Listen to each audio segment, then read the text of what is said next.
Content warning. The following video contains discussions of non-consensual sexual acts, kink, and attempted suicide. It is way too hot for how long I'm about to be sitting under these lights.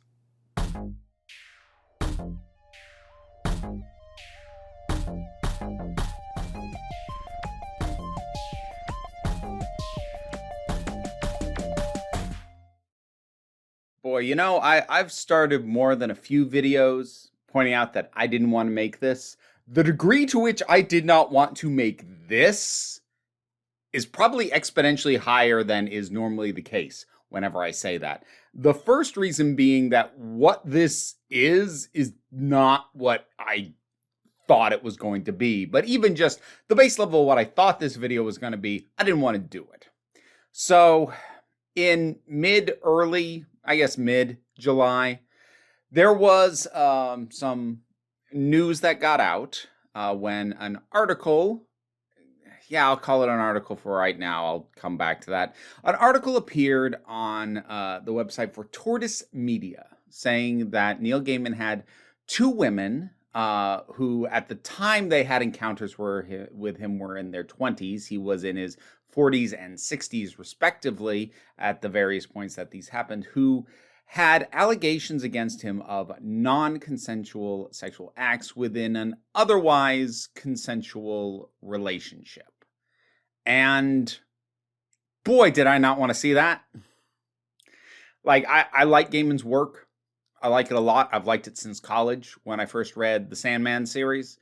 So I've loved his novels. I've loved some of his adaptations. I've singled him out in videos here.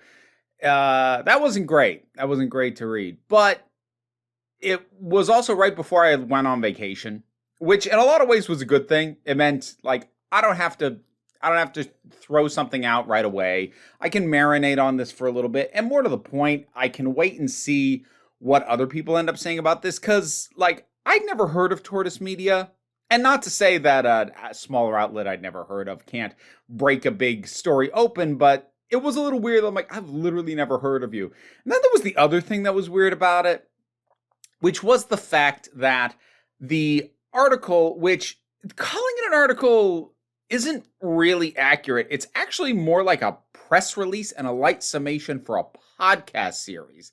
And that article, it contained both some of the core of the allegations and some specifics, as well as the denials from Gaiman, which struck me as odd, especially given that those denials weren't actual quotes. Like, the only things that were in quotes were certain specific words or phrases, like cuddled or made out, and otherwise were just descriptions of what Gaiman's position was. And that just struck me as weird, not just in terms of a way to present it, but also the idea that the article that was breaking the story also had specific denials. Because normal cycle on this is story breaks, and usually the people who wrote up the thing, or released the podcast in this case, will say, like, we reached out for comment and received nothing back. Here it seems like they got some very specific answers back, but again, also none of it's in quotes, and it just struck me as weird that somebody the size and noteworthiness of Neil Gaiman would have given specific answers to an outlet I've never frickin' heard of. Again, not impossible, but struck me as weird. But I was headed out on vacation, so I'm like, other people will sort through this while I'm away. So I got back from vacation a week later, and that hadn't really happened. The normal cycle that I was expecting was that Neil Gaiman's side would issue a full-throated denial, and then other outlets, maybe some that I've even heard of and or have a little bit more faith in, had started to do their own independent research on it and could bring up, like, this story broken by Tortoise Media and independently verified by the New York Times or Hollywood Reporter or whoever. I expected those to start popping up. That, at time of recording, hasn't happened. Now, it's distinctly possible that other outlets are in the process of doing their own independent investigations on this, and it's just taking time. That is decidedly possible, but I can't just wait indefinitely for that to happen. I was like, this is bugging me. Specifically that issue of, like, did he really answer questions from these people? And I made the decision to go to the source and actually listen to the podcast, which not a lot of people seem to have done. Because I looked around in various places, whether it be looking at the write-ups from other outlets who were basically all just reporting on the article and its existence, and none of them seemed to really reference any specifics unique to the podcast themselves, so I couldn't tell if any of them had listened to it. Even in particular hives of scum and villainy, like Reddit and Twitter, there were some people who claimed to have heard it and had some opinions on it, but none of that was getting widely disseminated, and nobody whose opinion I felt like I could trust seemed to be doing a deep dive into this. And so, that thing happened. That thing where an ocean gets in my head and it bugs me enough, I'm like, God damn it, I need to look into this. So I got hold of the podcasts, and I listened to the podcasts, and the nature and scope of this video changed. What was supposed to happen was that I was going to listen to these podcasts, find out all the specifics of the allegations, and then give my thoughts on the allegations, what it does to my thoughts on Gaiman as a person, etc. I'm not saying I'm not going to do that. I am going to do that. But if all you want to hear is my thoughts on the allegations themselves, then you need to go ahead and just jump to this time code to find out that information. Oh my God. Yeah, because the rest of this, I need to talk about this podcast, the structure of it, the weirdness of it, because it ate into my brain listening to this and trying to untangle it. And yeah, ultimately, I listened to this so you don't have to. Now, before I get any further into this, first thing I need to do is admit to my own bias in this. The simple truth is, I want these allegations to be untrue. Like, it would be not particularly honest of me to claim anything else. I am still going to try and approach this and do my best to not have that influence my thoughts, my analysis, or my feelings about the allegations or the podcast. But it is true. I like Gaiman's work, and I've liked his public persona enough that I don't want this to be true. I don't think I've let that desire affect my feelings that I'm going to be expressing about all the rest of this, especially about the structure of the frickin' podcast itself, because wow, there were times listening to this, I thought I was losing my goddamned mind, but okay, we're gonna get to all that. But I just need to be upfront about that bias. So I had to start at the base level with trying to figure out who the hell's Tortoise Media? And normally this would not be a massive part of me looking into the allegations of something, but again, I'd never heard of these frickin' people. Who are they? So, Tortoise Media has been around since 2018, so not for a particularly long time. It was founded by a mix of people of various political backgrounds, some with actual broadcast history, some with a different history, some people just seeming to be the money men. The actual stated goal of it is kind of noble in a way. The idea and the reason it's called Tortoise Media is that it wants to be slow news. It wants to be a counteractive to the constant, big headlines, breaking news, here's what's happening right now approach to news, which has a tendency to be very shallow and for reporting to emphasize speed over accuracy. Whereas other outlets might put out their story as soon as they have enough information to do so. The idea of Tortoise Media is to take a slower approach, take time to examine it, wait for all the facts to come in, and then give their thoughts on it. Again, philosophically kind of a noble intent. Hasn't really been working out too well for them, though. The thing got a couple of awards for innovation, but that seemed to be more for its business model, and honestly, it seems to have been run a little bit more like a tech startup than as an actual news outlet. And it has been losing money, like quite a bit. It seems like at this point, the only part of it that is successful is the podcast end of things, which when you actually stop and think about it, does make sense. I mean, again, philosophically, I really appreciate the idea of what they say they want to be, but the simple reality is, how many people are going to come and look at an article talking in a bit more detail about something that they found out about a week or two ago. Not that many. It's the kind of shift, like we need to slow down and examine things more closer, that would be lovely to see in the news industry as a whole, but like one outlet doing it is just kind of going to sink that outlet. But that's Tortoise Media itself. I tried to find out a better sense of the outlet's reliability, how factual they tend to be, any potential biases where they might lean politically, which again would not necessarily make me completely disregard the podcast, but I'd like to know who I'm dealing with. I did not find very much. I went on places like, say, Ground News. They've got nothing on this. Ground News is not a sponsor, by the way. It was just a resource I made use of. I know they've started sponsoring other folks on this platform. Not me. Sponsors don't get in touch with me. I can't imagine why not. Actually, I know why not, but that's a whole other thing. Anyways, they had literally nothing on these people. As far as a lot of these places were concerned, they might as well not exist. And I think a big part of that is they're not breaking a lot of news. So they're not at the heart of a ton of news stories. So nobody's really paying attention to them. So, okay, fine. I know almost nothing about Tortoise Media, and even after looking into them, I still don't know a heck of a lot about Tortoise Media. But they've got a podcast out, 4 episodes, on the allegations against Neil Gaiman. So I sat down to give these things a listen.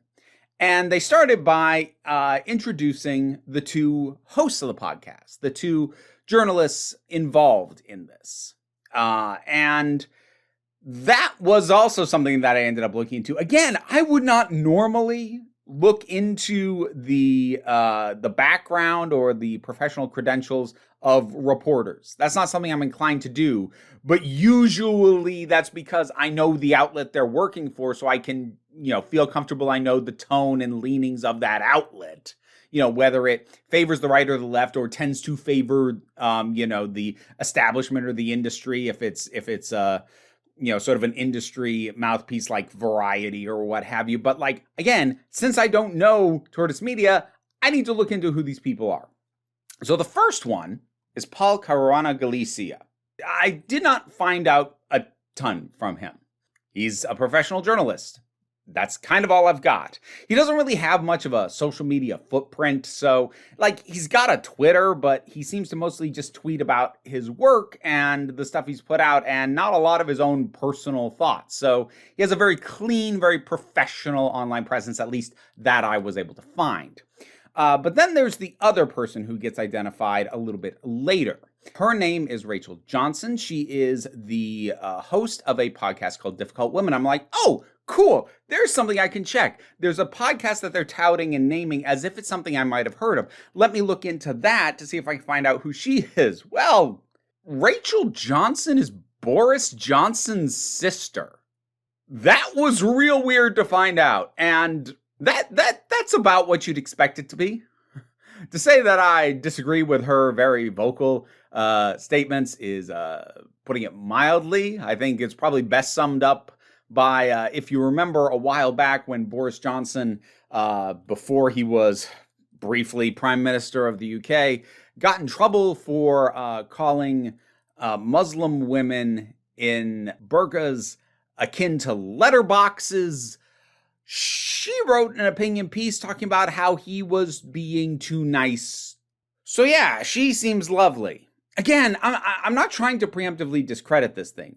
It is true that someone does not need to share my political beliefs in order to be a good journalist. And in theory, a good journalist doesn't let their personal politics dictate the facts. They will still report the facts as they are. And in their private life, maybe they'll go boy, that made the side that I look bad, but that's my job to deliver the truth. I'm not sure how many actually live up to that standard. But that is the idea. So again, normally I wouldn't go into any of this, but this is kind of all I had for background. This is what I found. So this is what you get. Moving on. Now, the podcast series is called Master, which is a little weird, and I'll come back to why a little bit later. I suppose the one other thing I should be upfront about before diving into the specifics of this thing is that, honestly, this is not my podcast genre. If I were to describe the tone of it, it is a journalistic account by way of a true crime podcast. That's kind of the energy I got off it. And neither of these are really what I listen to. Like, when I listen to podcasts, I want something a little bit more relaxed. I tend to listen to entertainment-based stuff. Podquisition, Kill James Bond. About the closest I come to news is Wait, Wait, Don't Tell Me.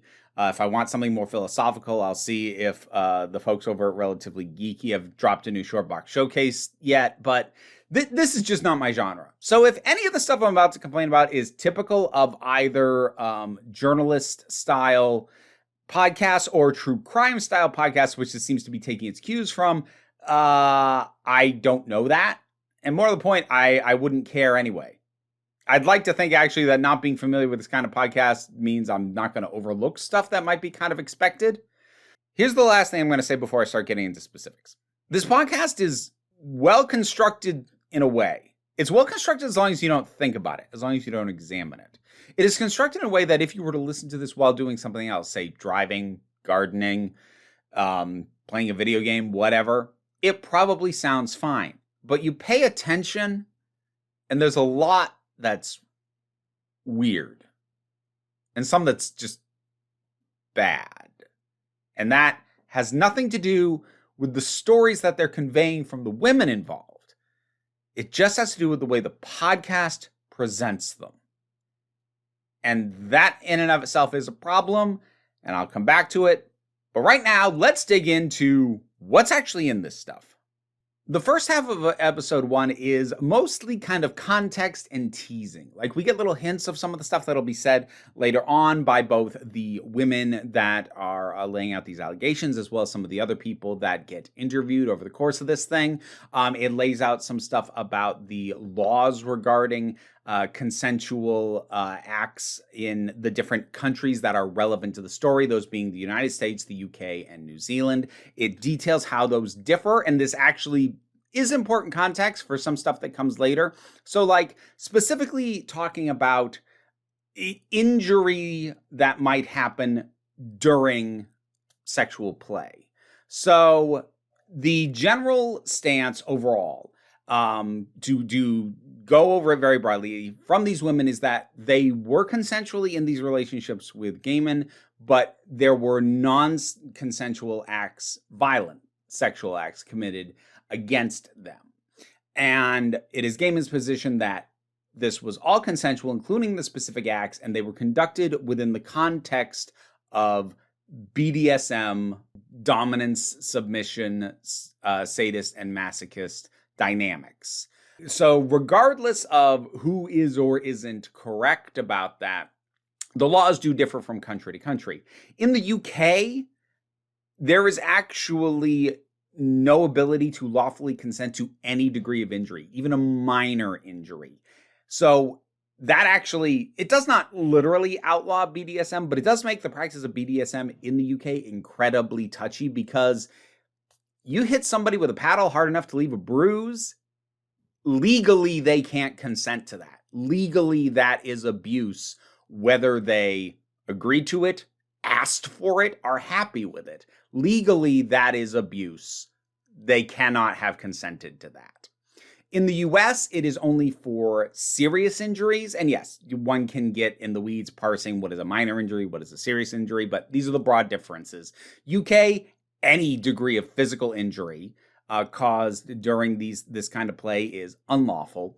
In the US, it is only serious injury that cannot legally be consented to. In New Zealand, there actually isn't a blanket rule, and it's handled on a case-by-case basis as it gets brought to the attention of authorities, be it police, prosecutors, etc.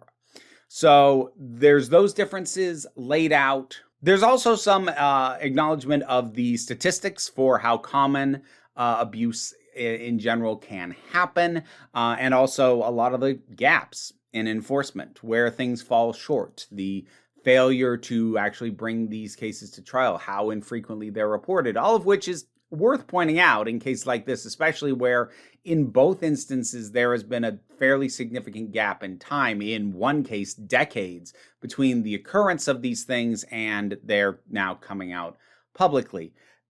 There is also the first hint of like some of the weird stuff and unnecessary stuff that this podcast is going to pull. Because after dropping some statistics and like citing them, saying what the data is, saying where it comes from, Paul Galizia says this. Some people say that women are increasingly being seriously injured in what men claim to be consensual sexual acts. This immediately jumped out at me because there's no statistics behind this. There's no citation behind this. And who the hell are some people? What it feels like, and I'm not necessarily going to accuse them of doing this deliberately, but what it feels like is you let in with a bunch of stats you can back, and then once you've gotten the listener into the rhythm of, here's this thing, here's the stat, here's this thing, here's the stat, here's this thing that we're not going to back up, but we've gotten you into a rhythm that we back up our belief, so we're just going to say it and hope it slips by you unchallenged. That is then followed up by this quote. 1 in 3 women faces sexual assault. It is the most prolific human rights abuse in the world. Now, this woman is not identified. I went back to this after finishing the whole thing, and I think the woman who said this is Paulette Benton Krieg, who is a woman in New Zealand who kind of specializes in abuse dynamics and things of that nature. I think she's the one who said that. It's very weird that they don't identify who the hell said that, because again, that is a claim that should have some backing to it. So there's no citation. They don't even identify who it was who said it. And also, from what I can tell, that's not accurate. Like, the number I'd always heard was 1 in 6 here in the US. And if you look around, it's either 1 in 6 or 1 in 5, depending on which stats you look into. From what I could find from the publicly available, and like maybe there are other studies that say 1 in 3, but or maybe 1 in 3 is a global number. I don't know. She didn't say. But what I could find was that the UK and New Zealand, it's 1 in 4, which is still real bad. That ain't good. But, you know, when you just spout a number that is not the number that I could generally find for these things, and you do it uncited and don't even name the person who said it, I had to go back and try and figure out who the heck it was. And more to the point, you've dropped that in an order of things that implies that this is tied specifically to the kind of situation you're talking about, as opposed to a general assault and abuse number. Because when you start with all these statistics about assault and abuse, and then you drop your some people thing right in the middle of it, and the some people thing is specifically about non-consensual acts and consensual relationships, and then you have somebody drop 1 in 3, just by associating these things together, it's the Kuleshov effect. You have put them in an order that implies this kind of thing is happening at a 1 in 3 rate. The thing that you didn't cite specific information for is happening at a 1 in 3 rate. Are you literally saying that? No. But the order that you drop this information is implying that. And that is the kind of thing there is going to be a lot of across this. And it started happening pretty early. At this point, the episode introduces Scarlet and her allegations and descriptions of her interactions with Neil Gaiman take up pretty much the rest of the first episode. I'm going to try to avoid any overly graphic detail about this while also being as complete as I can, so bear with me. So the way she got involved with the Gaimans was she was actually casual friends with Amanda Palmer. Apparently they met on the street, which it's really vague. I guess the whole thing with Scarlet was she was already a fan of Palmer, recognized her on the street. They started up a conversation and kept in touch. So that was how she got connected into these things. Now, at the time this happened, Palmer and Gaiman were still married. They would later get divorced later on in 2022. But at the time that this initially happened, this starting incident, which began in February of 2022, Palmer and Gaiman were still married, although living in separate homes, so effectively separated. And all this is happening in New Zealand. So apparently at some point, Amanda Palmer needed a babysitter on a short notice and asked Scarlet if she could do that. And that went so well that Palmer suggested Scarlet become a live-in nanny, which Scarlet agreed to at the time. She then later ends up arriving at Neil Gaiman's house. Reminder, they are living in separate houses at this point in time. And shortly after she gets there, the child that she is meant to be watching is picked up and taken to a pre-scheduled play date. So now suddenly she's alone in the home with Gaiman, which was not what she expected to happen on day one. Gaiman is pleasant, kind of lets her do her own thing, and also offers to draw her a bath.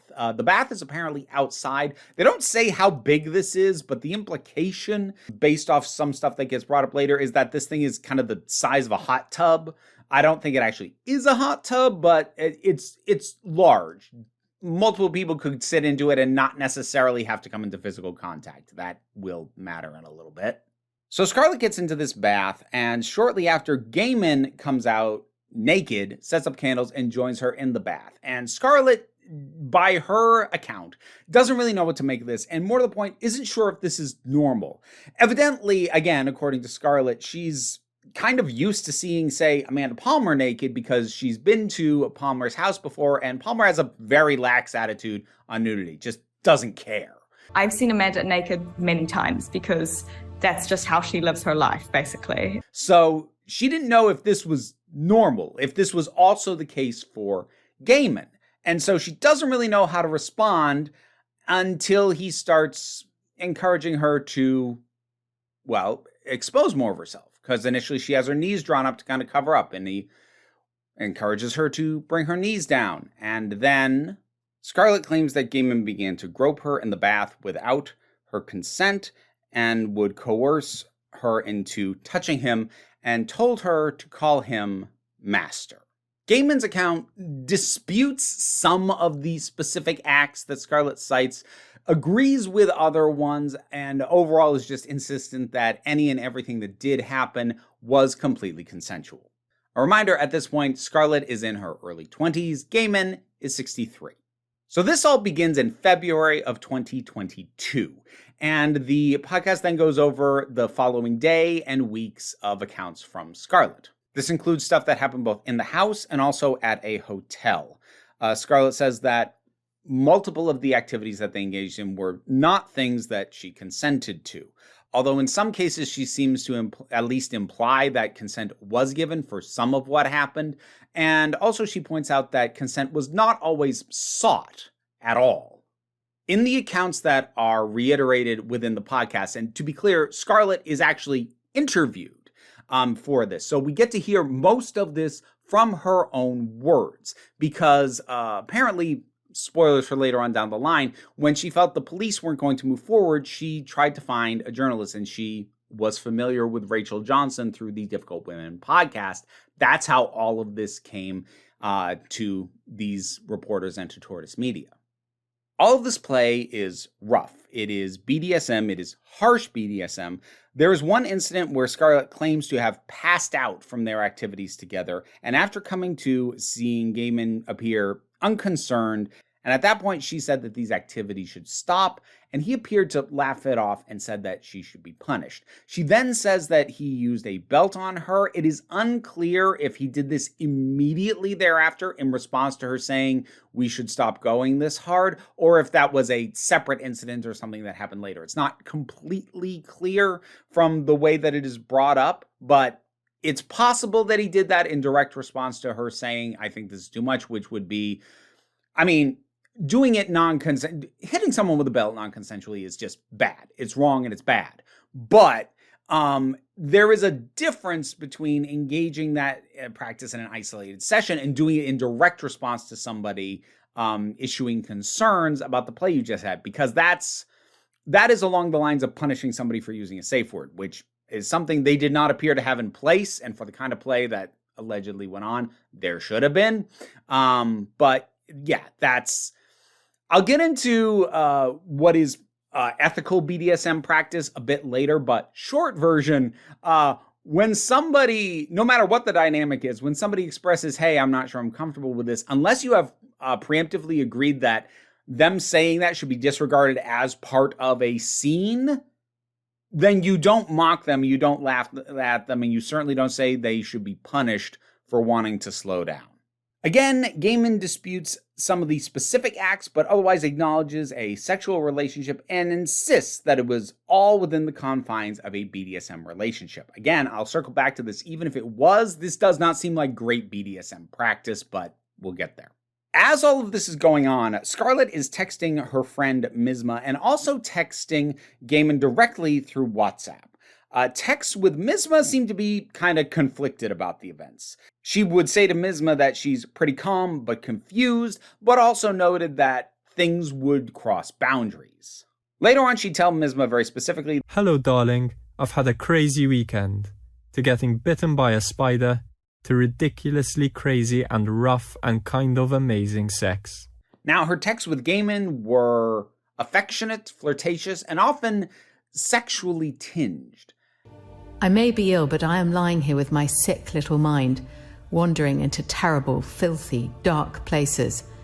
And I want you to, if I'm lucky, occasionally instruct me with naughty things to do." In other words, the expressions of doubt, of wanting to stop, those are not reflected in the text that she sent to Gaiman. They are somewhat reflected in the text she sent to Misma, mostly insofar as like she being Scarlet, seems very conflicted and unsure about all of this. But her texts with Gaiman are, well, according to Tortoise Media, Gaiman's account is that the WhatsApp messages between him and Scarlet should be taken at face value and should negate the entire thing. Because frankly, and the podcast even admits this, to look at the WhatsApp messages in isolation just paints a picture of a bit of a whirlwind relationship. There really is almost no indication of hesitancy or doubt on her part, nor of abusive or overly controlling terminology or desires in his responses. Now, that being the case does not mean that Scarlet is being dishonest, and it doesn't mean that what she says happened didn't happen. It just means that there is a contradiction depending on what you choose to look at. And there is an attempt within the podcast to try and reconcile all this. So the sexual interactions between Scarlet and Gaiman stop when Gaiman goes to the UK. This was after a few weeks of them having done all the stuff that went on, whichever version of it is more accurate to reality. Now, a little bit after that, Scarlet attempted suicide.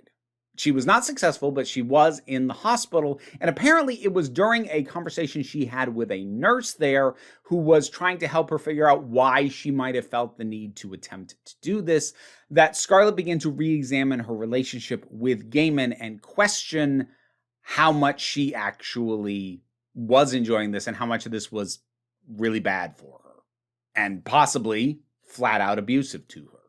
Around this point, Scarlet claims to have told Amanda Palmer what went down, as well as giving a much fuller account to her friend Misma. Now, Misma's partner, Chris, is a lecturer on consent and assault, and he puts Scarlet in touch with Paulette Benton-Krieg, the woman who I mentioned earlier, who I think was the one who cited the 1 in 3 number. And she was, in fact, interviewed for the podcast to give context to things like why someone would continue to text, very playful things at the same time as they were feeling abused in a relationship, which again, yes, does in fact happen. But there is also the open acknowledgement that that contradiction would make any legal proceedings against Gaiman in a case like this incredibly difficult because it muddies the waters in terms of trying to actually pursue justice. Now, Scarlet claims that at this time she was not properly paid for the work that she did as a nanny. And then Misma apparently sent about an 800-word tirade, that's how it's described in the podcast, to Amanda Palmer, going into very explicit detail, which makes me wonder, Scarlet said she told Amanda everything, and I'm wondering if she used lighter words, because Amanda Palmer's response to Misma is that she didn't realize all of this. Amanda says, "I did not know much of this. It is horrifying. I understand what you have said, and I deeply appreciate you sharing it with me. This is a very f***ing bad situation. Palmer's reaction to Scarlet's messages appeared to be along the lines of, oh yeah, well, this isn't too surprising. Again, in a tone that seems to imply that at least initially, Amanda Palmer didn't understand the seriousness of what was being said. I said Neil made a pass at me, and she said, I bet he did. But that seriousness seems to be imparted when Misma went off on her. Now, the podcast does cite some text messages between some of these people and Amanda Palmer, and has some of the direct text messages provided to them by Scarlet and Misma. But they then point out at this point that they tried to reach out to Amanda Palmer, but never got even an acknowledgement that their messages were received. Again, Amanda Palmer didn't respond to any of our inquiries. And here's where I'm going to pause and circle back to what I said at the start. Remember what it was that was the major question I had going into this. How'd they get answers from Neil Gaiman? It seems really weird to me that he talked to these people. Well, you may have noticed the language that I've been using when I bring up Neil Gaiman's response to all this is phrases like Gaiman's account and Gaiman's position. That's the way that they word it as well. Neil Gaiman's position. Neil Gaiman's account. Neil Gaiman's position. Neil Gaiman's position. And Neil Gaiman's position. Neil Gaiman's view. Neil Gaiman's position. It's weird.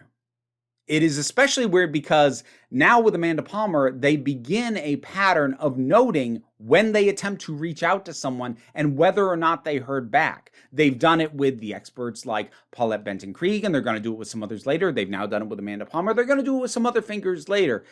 They have yet to say if or how they reached out to Neil Gaiman. In other words, where did they get what Gaiman's account and what Gaiman's position is? I'm not saying this to imply that they made it up. I don't think they did.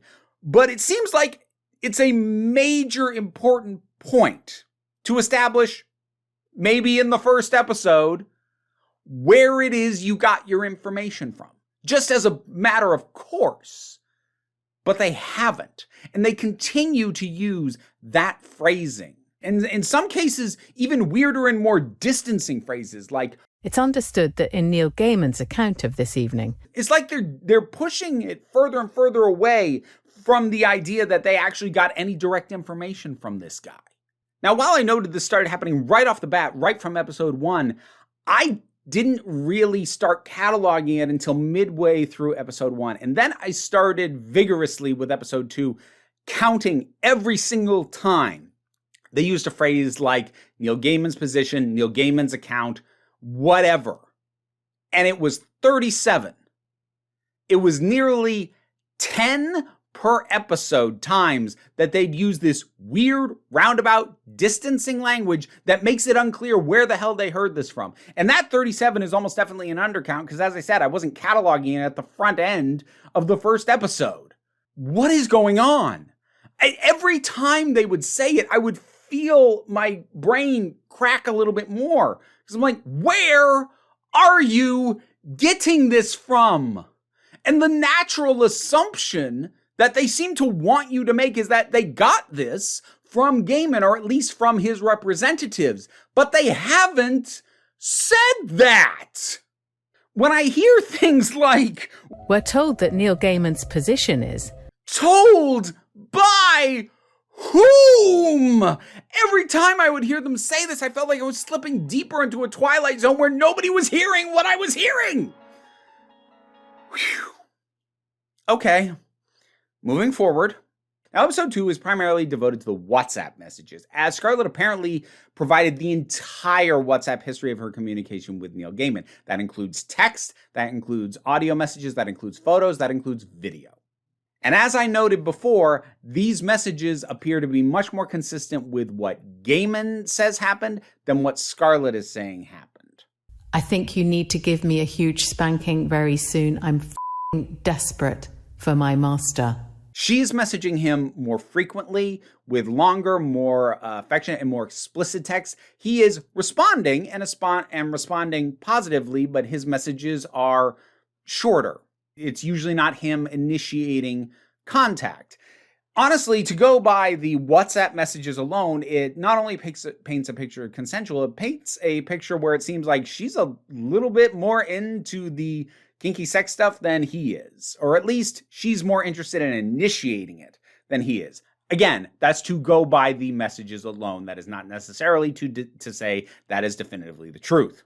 The podcast brings on a UK criminal lawyer named Catherine Jackson, who explains that texts like this and women in general having a position of, I didn't consent, but I'm pretty positive he thinks I did, makes these kinds of cases very, very, very difficult to prosecute. Not because the women aren't being truthful, but because situations like that just bring a lot of questions to things. And since the standard for a criminal conviction in most countries is beyond a reasonable doubt or something close to that, this kind of stuff brings doubt into the equation. Whether you feel that is right or fair or just, that's a whole separate conversation, but that is the current legal reality. So Scarlet and Gaiman, they continue to text each other for almost a year after the incident in the bath. Now, after Misma's tirade to Amanda Palmer, apparently Palmer relayed this to Neil Gaiman. And that is the first time that communication between Scarlet and Gaiman addresses any of this at all. Gaiman claims that in his text to Scarlet, when Amanda told me that you were telling people I'd raped you and were planning to Me Too me, I wanted to kill myself. Now, Gaiman's been pretty upfront about his own struggles with mental health and stuff like that. So I don't want to say that he's being untruthful when he says that. However, your response to somebody feeling that you abuse them being, this makes me feel so bad I want to die, is not a great perspective to have when your first port of call is your own feelings about what they are saying, as opposed to, oh my gosh, this is what you've thought? Oh, whoa. And like having concern for them and making sure that they're okay. Is it uncommon for this to be the response to be, woe is me, this is how bad the things you're saying I did make me feel? No, it's not uncommon. It's also not great. And here's the thing. While there is a lot of gradation to be had with whole swaths of this, because obviously we have Scarlet's account, we have Gaiman's account, wherever the hell that came from. But what's in the WhatsApp messages just is what it is.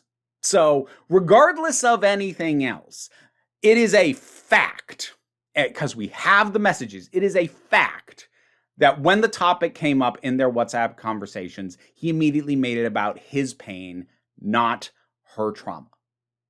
So that's just a thing that happened.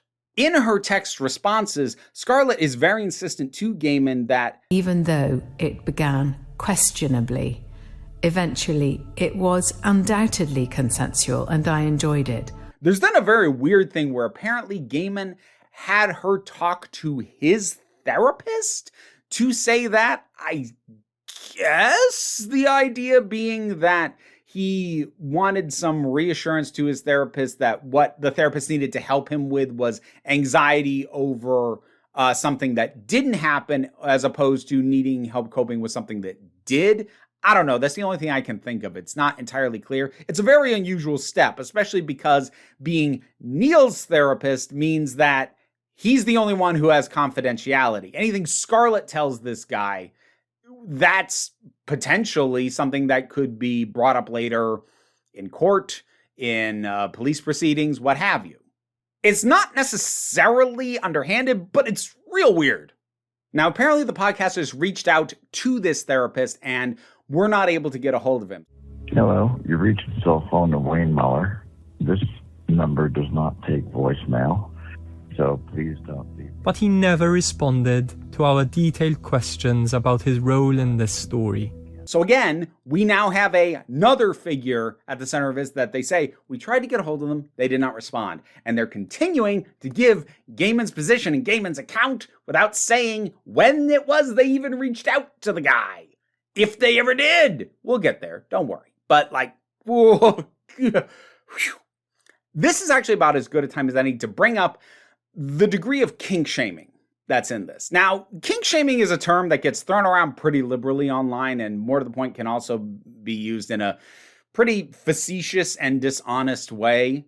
Like, there is a difference between not being into what somebody else is into and flat out shaming them for it. Not everybody going, oh, ugh, that's not my thing, is shaming them. That's saying, ugh, that's not my thing. I'll say that about all manner of things, but that doesn't necessarily mean I'm judging you.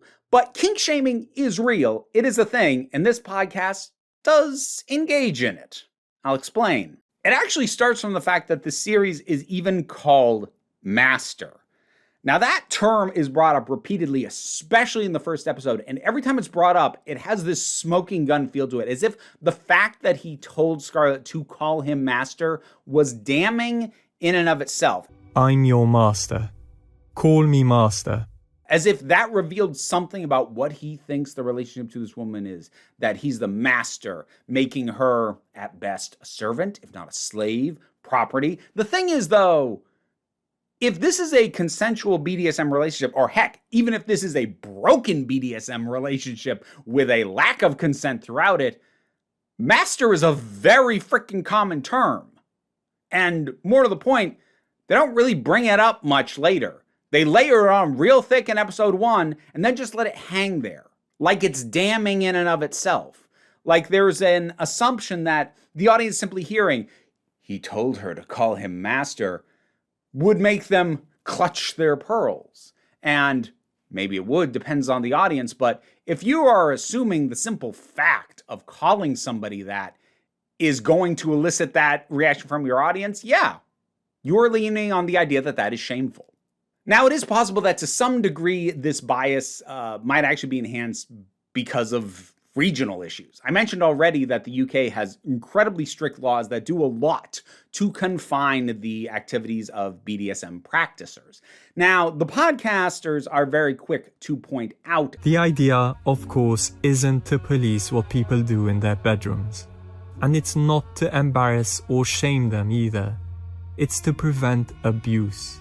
And that may be the intent behind these laws, but that doesn't mean that they don't effectively shame and police people's bedroom activity. They do.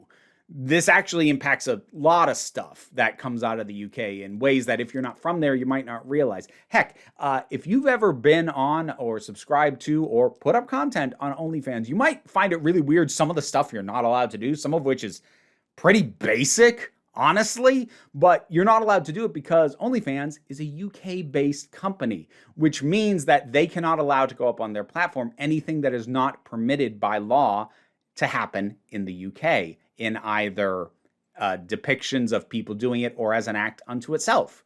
So a lot of weird restrictions happen just by existing in the UK, and marinating in that environment, yeah, probably would incline the makers of this podcast to be a bit more critical of the idea that this could be consensual. Now, it might seem like what I've laid out is pretty mild and doesn't seem overly aggressively shamey, and if this was all there was, I'd agree with you. But then, they bring on a guy by the name of Evan Stark. Evan Stark was an 82-year-old sociologist whose testimony in the past had helped craft a lot of the UK laws, including some of the ones I've been bringing up. He actually passed away between them interviewing him and the release of the podcast. But Stark is shown the WhatsApp text and describes this kind of abuse as effectively a con. He compares it to a confidence scam. It's very much like any con game. So, of course, there's going to be the pulling of consent out of the other person because the nature of a con is that you get the other person to agree to it. You're not robbing them in the sense of just sneakily taking their money. You're getting them to agree to give it to you in the case of a classic financial con. And so comparing this relationship to a con makes it very clear, like, yeah, getting consent is going to be part of the process. And honestly, as far as analogies go, that's not terrible. It's not perfect, but it's not terrible. But then he drops this little nugget. And the idea that you consent to degradation is such a stupid idea. Only men can think this idea. I'm sorry. What? Okay. Speaking from personal experience, From both sides of this equation, you absolutely can consent to degradation. Lots of people do. Why do you think some people like being called dirty names in the middle of sexual play? That is consensual degradation. And he removes the agency of women to be able to say, I actually like that. And creates this blanket situation where, no, that literally never happens. That's a stupid idea. Okay, I need to drop in here with some additional thoughts because seriously, this really ticked me off. First, let me acknowledge there is good reason that these laws were put in place as much as I disagree with them. There was a lot of problems with UK law for a long time. Spousal rape didn't become a crime until 1991. But the kind of thing Stark is doing right now makes it very clear why there was such an overcorrection from that. Because not only is he removing agency from the women involved, I didn't even mention the fact that he's automatically assuming the degradee is going to be a woman and the degrader is going to be a man. Let's set aside the inherent misogynist point of that, which is that he just assumes the man is in the dominant masculine position. But this just shows he has no idea what he's talking about. One of the predominant images of BDSM is a dominatrix. The man has no idea what he's talking about. He doesn't know anything about this stuff, and he doesn't even have the imagination to realize that a woman is not necessarily going to be the one being degraded, and that fact alone should invalidate his opinion. And the fact that this man's testimony helped shape those laws explains so much. Nobody would consent to being degraded. You gotta be kidding me. And before you try and defend this on the basis of, okay, but the podcast didn't say that, the journalist didn't say that, this guy they interviewed said it. Yes, that's true, but they chose to include it. They didn't have to put it in there. I guarantee you there's a ton of stuff he said that is not in this podcast. They chose to put it there. And while there is technically a pushback to this idea, they couch it in a very specific way. Neil Gaiman's position is that tendencies to sexual degradation are not uncommon with women, as shown by the success of the 2011 novel 50 Shades of Grey. And much as I hate that book, that is not a terrible example to pull. But the thing is, again, while that's not too bad as a pushback to the idea that women would never agree to this, they couch it in another one of the Neil Gaiman's position statements. Neil Gaiman's position. Which means the pushback to this guy's bullshit is coming in the form of a denial of the guy who you are cataloging the allegations against. So yeah, that is kink shaming. When you have one guy make a definitive statement and the only pushback you give to that comes from the mouth of the person who's being accused of stuff, then you are framing that pushback as an excuse as opposed to just true. Okay, back to the WhatsApp.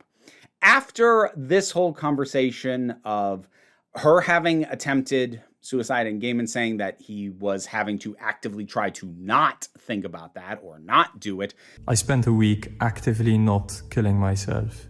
They did continue to message each other. The sexual overtones were pretty much gone, and honestly, the interactions that we are provided, they have more of a tone of two people in dark places trying to comfort each other. Now, in May of 2022, Gaiman sends some video messages about, quote-unquote, the rent thing. My idea would be just to look after your rent for about 6 months, which gives you time to get on top of life and the world. Now, the podcast doesn't really follow up on the idea brought up earlier that Scarlet hadn't been properly paid for her nanny work. So I don't know if this agreement from Gaiman to help her pay for 6 months worth of rent is in addition to her eventually having been paid for the nanny work, or is being done basically in replacement of a standard payment. It's really not made clear in any way whatsoever. And I'd be lying if I didn't say that I think that muddling is deliberate. Because, if you're a real journalist, maybe when somebody brings up the idea that they weren't paid and then later brings up the idea that they got something financially from that same person who didn't pay them, maybe you ask, oh, was this in payment of what you hadn't gotten before, or was that settled separately? Maybe if you know what you're doing, you ask that question. At this time, Gaiman's bookkeeper in the US messages Scarlet about a wire transfer and sends an NDA and asks her to sign it, saying that it is required for all people who are service providers for Neil. Now, at this point, Scarlet flat out says, and to get that money, he said, I need you to sign this NDA. Which I don't doubt that she believes that, but is not backed up by what we are told at this point. The message that was sent from the bookkeeper said, would you kindly sign it and email it back to me? I am also sending you a wire for your rent deposit and first week. I am very confident in saying the bookkeeper at no point said, sign this NDA and then you'll get the money. Because I guarantee you, if the bookkeeper had said that, they would quote it, because that would be a real bad look. But that does not appear to be the case whatsoever. This does sort of get clarified later on in the episode, because they do use the phrase, and she thought she needed to sign it to have her rent paid. Scarlet thought she had to sign the NDA, but you know what? They used that phrase about 9 minutes after she said flat out, he told me I had to sign the NDA. So do they kind of correct for her statement, which again, I don't doubt that she thinks is accurate? Well, yeah, they do kind of give a proper framing of that, which is that's what she thinks, but they do it 9 minutes later when you're probably not even going to remember. At this point, they read through the NDA, and NDAs are a sticky thing to go into. And to be honest, what is said, if you don't know anything about NDAs, sounds very damning. To hear it read out loud, you can't talk about this, or basically anything. So anything that theoretically happened to her in that house, whether it was consensual or not, is theoretically covered under that NDA. It sounds really bad. But if you know anything about NDAs, this thing is preposterously standard. Now, you can be of the opinion that NDAs shouldn't be standard, or at least broad, far-reaching ones. They should be worded far more specifically if they are going to exist at all, and I'm not even necessarily going to disagree with that. However, just factually, for somebody of the status with the kind of profile Neil Gaiman has, this is real basic. Now, in regards to NDAs, they bring on Zelda Perkins to speak on that. Now, Perkins was actually Harvey Weinstein's assistant and had to sign an NDA about a lot of stuff that she bore witness to. She broke that NDA in 2017 to help put that frickin' guy away, and has been basically campaigning against the use of NDAs at all ever since. Now, regardless of what you think about NDAs, what is admittedly odd is the NDA is backdated to February when she first met Gaiman. Now that is suspicious, and it is weird. And that backdating would definitely give the impression that this is being intended to silence her. Now, it actually gets noted by Ms. Perkins that essentially the 90% of NDAs are unenforceable anyway. Because, as I noted before, you can't legally consent to abuse, and therefore any actual abuse, if a crime is committed, that is not enforceable to be covered under an NDA. That has been proven in court repeatedly at this point. But seeing that and seeing that date is going to have a silencing effect on a lot of people.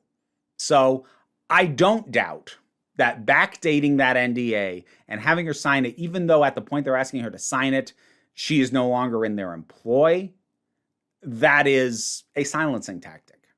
I want to pause right now and make real clear. The point of my going into this, to the level of detail that I am, is not to poke holes or bring doubt to Scarlet's story. The thing is, I don't really have a lot of reason to doubt her. As I said, anything that happened over WhatsApp is basically indisputable. So at the very least, there was a relationship going on between them. So that is an established fact. What's in dispute is how consensual everything that went on within it was. But again, I'm not ragging on this thing to try and bring doubt to her account. My problem is with this presentation, because it's frankly weird, sloppy, and seems to be deliberately muddling a lot of this stuff. It makes it difficult for me to even decide how it is best to assess Scarlet's allegations or the allegations of Kay, the other woman who we haven't gotten to yet, on their own merits, because they're being presented through the lens of an outlet that I've never heard of. And the more I listen to how they're presenting this to me, the more I doubt their integrity and or skill. I don't know if this is a case of deliberate obfuscation or of incompetence. At the end of the day, it doesn't actually really matter. What I want more than anything, my major takeaway from this, is that these women's stories deserve to be handled by people who are better at this than Tortoise Media. Because their stories do have value. And this podcast is going to spend a chunk of time trying to justify its own existence. And they're not wrong when they say that these women's stories have a reason to be told, and there is a reason to bring the story forward. That's true. Boy, do I wish it had been done by somebody who's good at this, somebody who's a respectable journalist who knows what the hell they're doing, as opposed to presenting it in this weird podcast format, making all these bizarre mistakes. And I have now covered 2 full episodes, and they still haven't said where Gaiman's account even came from. They deserve better than these dipshits. Because if you present information in this way, in this weird, bizarre way that doesn't make sense, and you're making these weird associations that lead you down a path that, wait a minute, what? And then you allow flat out statements that, like, wait, you're really gonna put that out there with stuff like what Evan Stark said? That makes me doubt you. And so I don't even know what to do with the stuff you're presenting me. And if you think I'm overstating the sins of this thing, we got to get to episode 3. To put it simply, episode 3 shouldn't even exist. I cannot think of a more blatant instance of padding to force the episode count up to 4. And I don't doubt that a 4-episode count was mandated to meet sponsorship obligations. Because, yeah, there's ads running on this frickin' thing. Monday.com. The Conversations with Leaders podcast. Mintmobile.com. Download Instacart for free delivery on your first 3 orders. Quince.com. The Stand with Eamon Dunphy. IlMakiage.com. Noom.com. Whole Foods Market. LinkedIn. Join us. So this has no reason to be here.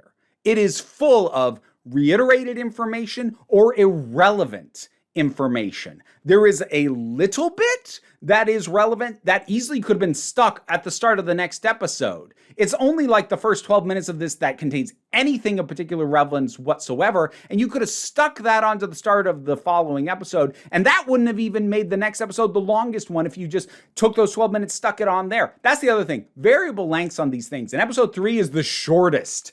They had to stuff it with padding just to get it over a half an hour. And the real kicker is that episode 2 ended with a tease about Kay, the other woman that they found. She has a story to tell about Neil Gaiman. And like Scarlet's, it's not a straightforward one. And they're not going to pick up on that until episode frickin' 4. That literally makes this filler. You teased your overarching plot line, and then you put it on hold to do the nonsense that this episode does. So let's talk about what that is.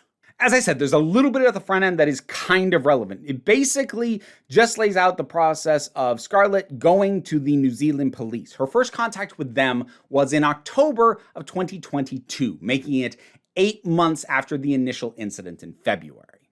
Now, a lengthy pause in time between when something happened and when it's reported does not negate the truth of the matter, but it is, again, one more thing that would make this a difficult case to prosecute. It is not impossible to hold people to account for things that they did a long time ago when it comes to these kinds of things. Harvey Weinstein, who I already mentioned, is the poster boy for that. There was also Bill Cosby until the prosecutor completely screwed up and he got released early. But regardless, the amount of time passed shouldn't be relevant, but often does make it more difficult.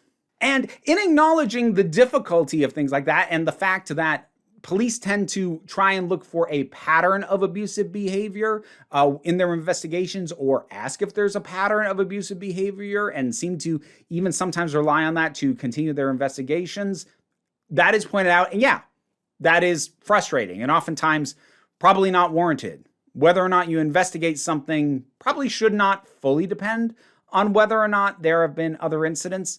However, it's not irrelevant in the case of this kind of abuse and assault. The podcast completely oversteps this point by making this bonkers analogy. We don't ask, but who else did he kill? And disbelieve an allegation of murder simply because the accused hasn't faced previous allegations of murder. What? Okay. This is what I'm talking about when I said it is not incompetently put together if you are listening to it casually. That's a comparison that makes sense until you think about it for more than 5 seconds. Because the nature of this kind of abuse is that it is a pattern. People who do this have a tendency to do it a lot. You yourselves are going to be looking into this supposed pattern to find another person. Yet you're berating the idea that the police think that it would be a stronger case if there was a pattern, when you yourself went looking for that freaking pattern. The nature of most murders are either murders of convenience because you wanted something from them, usually money or whatever, or crimes of passion that weren't planned in advance. These are not things that repeat. There are not that many serial killers out there. Most murders are made by people who only ever killed one person in their freaking life. And after that bizarre tangent, it then goes into all these factors of Neil Gaiman's history, including his childhood, for no justifiable reason. I think I know what the reason is, but it's not justifiable. There's this whole truncated history of Neil Gaiman's father, David, who was apparently like a huge deal in the Church of Scientology for a while. Like a huge deal. And at some point he did something that pissed off the church, and the Church of Scientology then accused David Gaiman of sexual misconduct with no evidence ever being provided for this. Now, if you don't know much about the Church of Scientology, I sure as hell am not going to go into all that, but the podcast does conveniently bring on something of a history buff about the church. A guy by the name of Tony Ortega, who says flat out, Scientology made these allegations about him as they kicked him out, but that doesn't mean it happened. I wouldn't trust Scientology with that. So we've gotten all this stuff about Neil Gaiman's father, and then in an attempt to deny what they're doing, the podcast tips its hand. This is not to suggest any link between David Gaiman's alleged misconduct and his son's alleged misconduct. It's not to say like father, like son.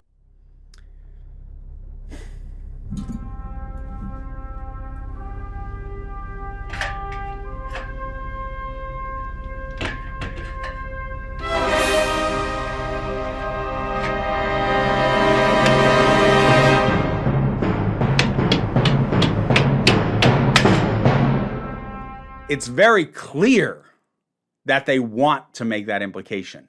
But if they want to save themselves from libel, they have to say, oh, no, we don't mean to imply a connection. Then why is this here? It has no reason to be here. After 12 pointless minutes of talking about his childhood, they spent about 5 minutes on his career. They then go into his advocacy for abuse victims, which seems to exist mostly to paint a picture of him as being, well, at best, a hypocrite, at worst, someone who uses parent altruism to hide his own abuse. And if you think that's unfair, well, you know how I said that Paul Galizia has a pretty clean online presence? That's true, but it is a little odd that at the top of his Twitter, he has pinned this comment from Gaiman as if to just make the point of hypocrisy. Yeah, cheeky, not in a fun way. They spend the last chunk of episode 3 basically justifying the existence of this podcast at all, which is something they're going to do again at the end of the next episode, which, to reiterate, makes this entire episode f***ing pointless. Except to run more ads. Now, episode 4 is dedicated to the experience Scarlet had going to the New Zealand police, the final text interaction she had with Gaiman, and then the story of Kay. As far as Scarlet's frustration with the police goes, it's a pretty common story. If you have followed anything like this, you've largely heard it before. The police took her statement over 3 days of interviews, and it does not appear to have moved forward very much at all from there. Now, it is Gaiman's position that he offered an interview with the police, and they declined to do so. Now, the podcasters say that they asked the New Zealand police about this, and what they got back was incredibly boilerplate. It was just a general investigation and inquiries are ongoing. Police have made a number of attempts to speak to key people as part of this investigation, and those efforts remain ongoing. At this stage, there is insufficient evidence to proceed with charges. Currently, police have reviewed the matter and will continue to consider further possible lines of inquiry. If further information comes to light, police are open to reassessing the matter and would encourage anyone with information that may assist to contact us. That's basically all they got. That's a nothing of an answer. But the podcast then takes, we're still investigating and still reaching out to people, as meaning that, well, they would have talked with Gaiman if they could, but they haven't. They're acting as if this completely boilerplate statement disproves Gaiman's claim, or what they claim is Gaiman's claim, that he offered to assist the police isn't true. Because why would they say to these reporters nobody's frickin' heard of from another country, why would they say, inquiries are ongoing, we're still reaching out to people, and here's an acknowledgement of the fact that some people are in other countries, which makes it difficult. There are a number of factors to take into consideration with this case, including location of all parties. Why would you take that to mean that, oh, he didn't offer to help? Because that's certainly what you imply with the way you lay this stuff out. Police forces don't have much power to compel a person to return to a country and cooperate. So was Neil Gaiman's offer of assistance specifically for an interview in person in New Zealand? And again, this kind of shenanigans casts a shadow over the stories you claim you want to give voice to. And look, I'm not here to defend the cops in any country, but ultimately, I can understand why a case like this would not move forward. Again, the podcast itself has brought up the fact that a case like this, with the WhatsApp message history that seems to back Gaiman's version of accounts and other contradictory stuff and the amount of time waited, etc., would make this a difficult case to prosecute and unlikely to ever go to trial, much less succeed in it. The podcast itself has acknowledged that. So the fact that they are now zeroing in on the New Zealand police for not pursuing it further is weird, given the acknowledgments they've already made. Now, I would like to think that the call of whether or not to pursue it further should go to prosecutors rather than the police. But then again, I don't know enough about the structure of New Zealand to know if it's similar enough to the US. In the US, at least, I would like the police to continue to pursue those investigations. And then once evidence is collected, it would fall to a prosecutor to go, oh yeah, no, we either can or we shouldn't bother to do this. And as much as we would all like to see justice pursued at any cost, these places have limited resources. And it is an unfortunate reality that they're going to go after what they think they can succeed at. Because if they try and track down everything, they're going to run out of money and time real quick. So again, I understand Scarlet's frustration with the police. But I also understand why this wouldn't move forward. Again, acknowledging I don't know if that should have been the cop's call or a prosecutor's call. I don't know New Zealand well enough. All right, so let's get to Kay, who is the other woman that these podcasters found in their attempt to get in touch with other people who've had relationships with Gaiman, friends of Gaiman, associates of Gaiman and Palmer, etc., to just find any thread to pull on. Well, they found one when they got a hold of Kay. So Kay apparently met Gaiman in Florida at a book signing in fall of 2003. At the time, she was a fan of his work. She was 18. He was in his 40s. After their initial meeting, she begins emailing Gaiman through his website. Sometimes he responds back, not always. Responses are short and casual. Now, in the summer of 2004, Gaiman is in Florida again, and while there, invites Kay and some of her friends out to dinner. Now, at this point, Kay says that the most physical contact that would have happened there was just kisses on the cheek as a goodbye. That was all pretty benign. There may have been some kisses on the cheeks when we said goodbye. Next, the podcast jumps to 6 months later, meaning that by this point, Kay should be 19, although the podcast doesn't acknowledge that. Kay and a friend go with Gaiman for ice cream and then later to his place that he had in Florida. It's not really made clear if this was a hotel or if he had an apartment or something, but they go to wherever he was staying. Apparently that evening he suggested that they all sleep together and was turned down and didn't press the matter further. No thanks. And he said, okay, and went back to his room. And we kind of never talked about it. We were just kind of like, that was weird. Now, I didn't double check where his relationship with Amanda Palmer was at this point in time. It doesn't really matter, as they have basically acknowledged from the very beginning that they have a somewhat open relationship. So if you're wondering why I haven't been brought up issues of marital infidelity, that's why. However, this is a 43-year-old asking what, at least from my calculations that I can figure out, a 19-year-old to sleep with him. A 19-year-old fan. Yeah, that ain't great. That's pretty bad, actually. I mean, good that he took no for an answer, but you shouldn't have asked. Apparently after this, they keep in touch, and when Kay is 20, they begin webcamming each other. And according to her, this went on for 6 months. Now, it's not stated whether or not the webcamming had a sexual nature to it. It's kind of implied through the tone of the thing, but that's not made explicit. And the only thing that Kay says about Gaiman was that he wanted to see her. She doesn't make any mention of any things that he did on cam or she did on cam that were of an explicit nature. So according to Kay, the next time that they see each other, he comes to Orlando expressly to see her, and that was the first time that they sleep together. Now, the podcast also mentioned that he bought her drinks, and since this is in the US, that means at this point, she's 21.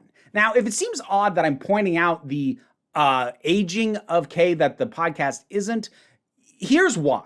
First, let me make clear, functionally, for the purposes of the story and what makes it inappropriate for Gaiman to have been pursuing her, the difference between 18 and 21 ain't much. It's almost nothing.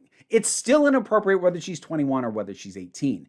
The reason I'm bringing up is going with a pattern of all the other nonsense that this podcast is pulling.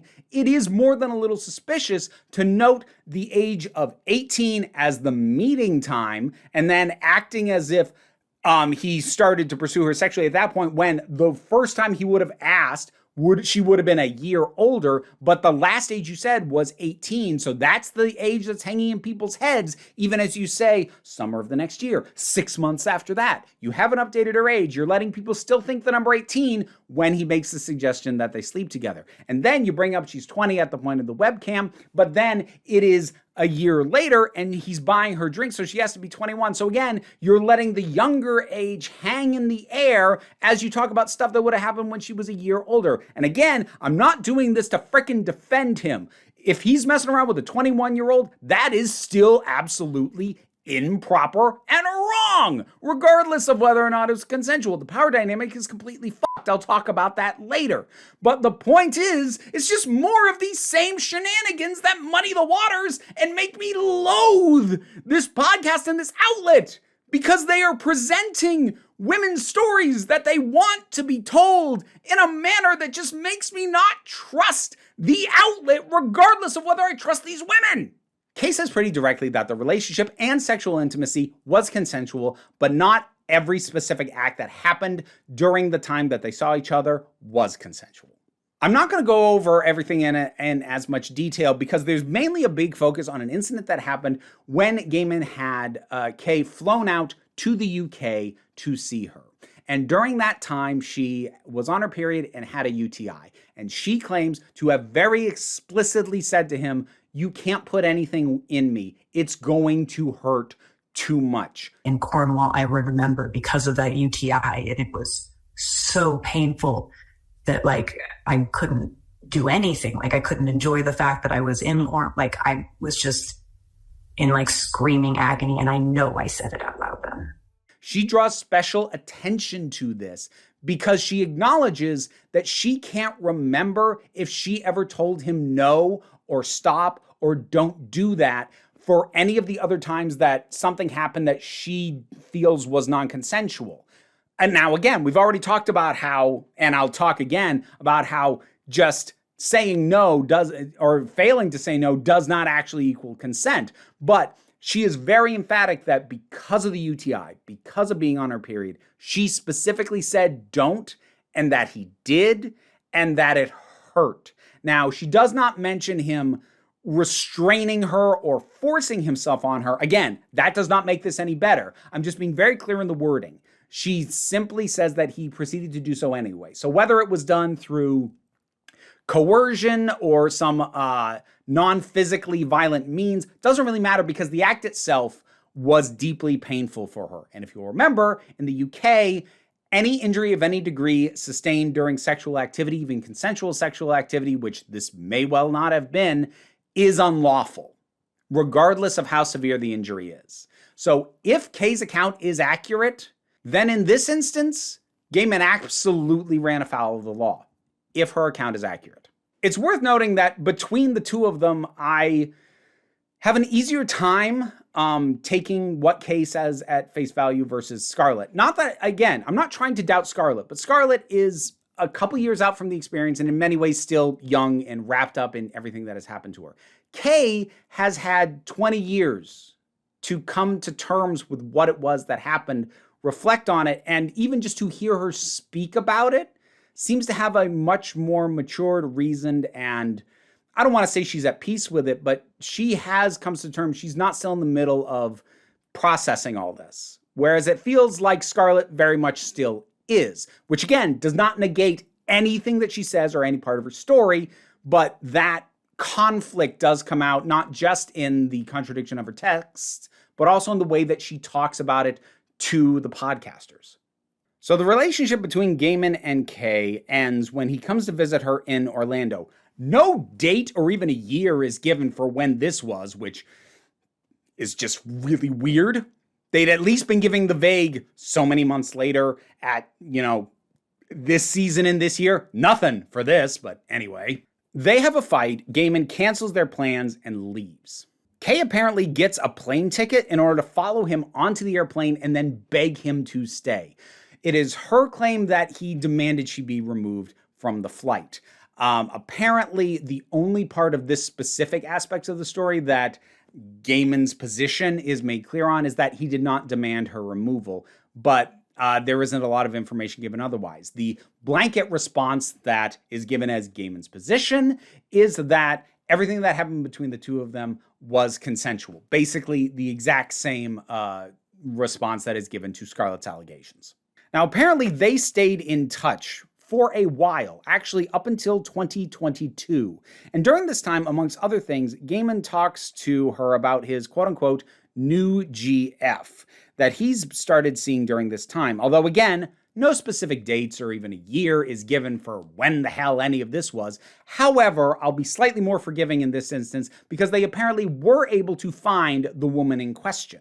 So as with Kay and as with Scarlet, this woman began a relationship with Gaiman while she was in her 20s. Again, since a specific year is not given for when this started, I don't know if Gaiman was in his 40s or his 50s or what, but they did start when she was around the same age as with Kay and as with Scarlet. However, her experience, which apparently continued off and on for about a decade, was incredibly positive. And while she did give answers that basically said, yeah, the kind of stuff that these women are saying he did to them is the kind of stuff that he does. This woman recognized some of the sexual acts that I had heard from Kay and Scarlet, but was clear that it was always consensual between her and Neil Gaiman. Basically, this makes the point, the difference between somebody who's into BDSM connecting with somebody who also is and imposing BDSM onto people who maybe that's not their thing. The positive experience that this new GF, that's the only thing I can think to call her, that's all she's identified it as, illustrates how important it is to link up with the correct people when you have these kinds of interests. This is the reason the BDSM community exists, so that people not only of similar interests, but of compatible roles can find each other.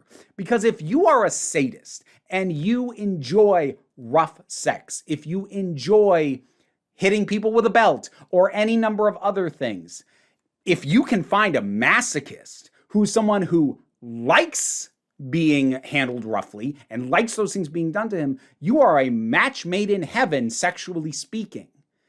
However, if you're a sadist and you impose those kinds of activities onto someone who is not a masochist, that's abuse. This is why it is so important to be upfront and communicative about what it is you want and expect before anything starts. In this specific regard, taking the stories of these women, the picture that this paints to me is of a man who has a desire to be dominant and a little bit sadistic in the bedroom, which in and of itself is fine, provided you have a partner who is compatible with those desires. So what this appears to be, taking the accounts of these women and taking them at face value, they paint the picture of a man who just kind of bumbles his way through these sexual encounters, doing the things that he wants and hoping he happens to have linked up with somebody who is also into it in the same way. Whether he is purposefully doing it that way or not, I don't know. He does seem to also have the general approach of waiting to be told no, as opposed to getting a very strong affirmative yes, which is what you should be doing with any sexual act, but is especially what you should be doing with anything related to BDSM. And even though there is an acknowledgement that Scarlet had some interest in BDSM, it is described as light BDSM, and the stuff that she describes him doing to her, I would not categorize as light. Now, finally, about 3/4 of the way into the last episode, I hear something that just makes me sigh relief. We first emailed Neil Gaiman to ask for an interview more than 2 months before publication. So we're finally going to find out where you got all these details about what his position is, right? His PR responded a week later asking for specific questions in advance. We're gonna find out where you got his account and his positions, right? Neil Gaiman's PR said it still wasn't enough detail. That is the last mention. They never say whether they got actual answers from Gaiman or his representatives.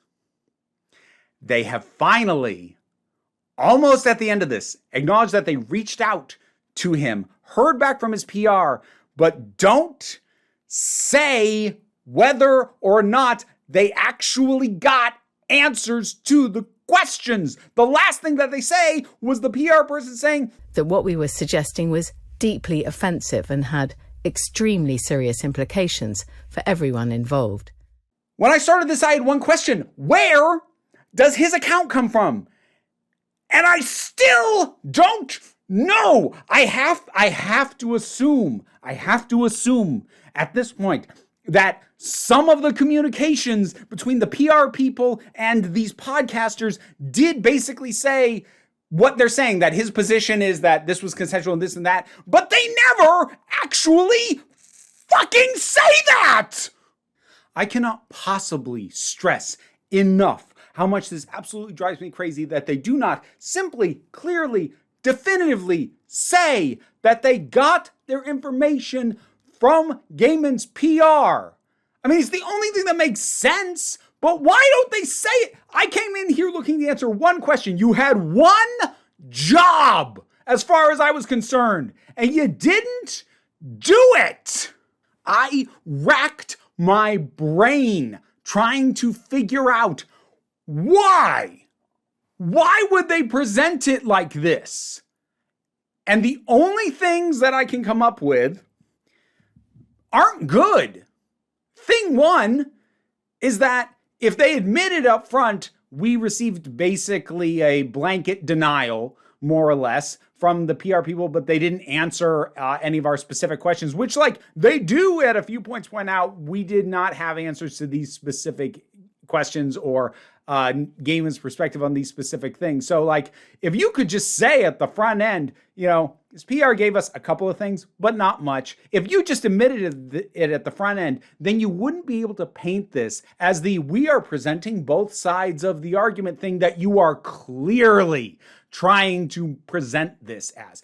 We have represented everyone's side to this story as carefully and as seriously as we can throughout. And look, it's okay if you couldn't get one side of the argument. It's okay for a piece of journalism or a podcast or whatever we want to consider this to be to have a perspective. You are not obligated to actually definitively cover both sides, but they want so desperately for people to think that they have the story from both sides, and they don't. They have a bunch of vagueness, most likely. If they had good, solid quotes, they would have put them in the format of quotes, but they never did. It's always our understanding of Gaiman's position is. It's this weird, nebulous stuff, because that's all they freaking got.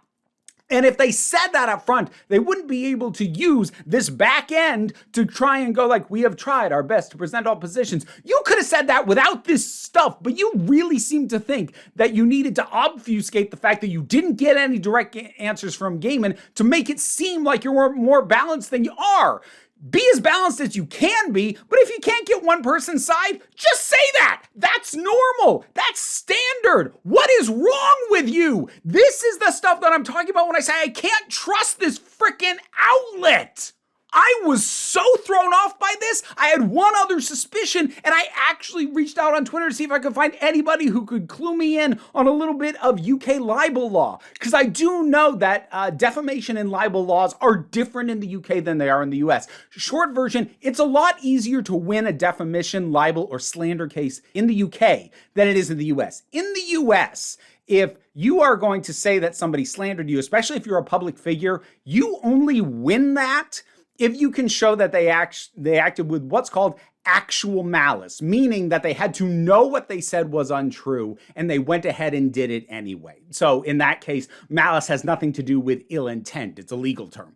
In the UK, if somebody sues you for slander, defamation, or libel, it is your responsibility to prove that what you said was right. You don't get the benefit of the doubt starting out the way that you do in the US. A man accuses you of something and it's your job to prove he's wrong? In the US, there's a presumption of innocence. Yeah, not in the UK. Now, I knew that in general, but I don't know UK libel law. I don't really know US libel law. I'm just more vaguely familiar with the ins and outs of it. So I reached out on Twitter to try and find what I could. And I did hear from somebody. Now, not a current practicing lawyer or barrister or whatever they call them, but I want to give my thanks, because JB and Millie reached out to me. They are not attorneys, but they do have a master's degree in UK law, and they were able to reference some of their case law and books for me to do their best to answer my questions. Coincidentally, they also happen to have a rather nifty little YouTube channel that mostly focuses on Scooby-Doo. Maybe check that out. Tell them I sent you.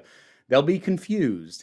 But in any case, what they told me more or less lined up with my other suspicion, which doesn't prove the suspicion, but at least means I wasn't completely out on a limb on this idea, which is that the other reason, other than to make it seem like it's more balanced than it is, to do this weird obfuscation and word it the way they do is because if they say anything more definitive about what was or wasn't told them, that makes them more liable about it. So, like, in theory, as a news outlet, and it's weird and wonky because they are an online outlet, and there is not as much tested with online outlets as there is with traditional media. But broadly speaking, if a court accepted that they are a news outlet, that's a big if, but if, and they presented that they were able to show that what was said in the podcast was them presenting the information they had that was provided to them and they had reason to believe was accurate and they presented in good faith. In other words,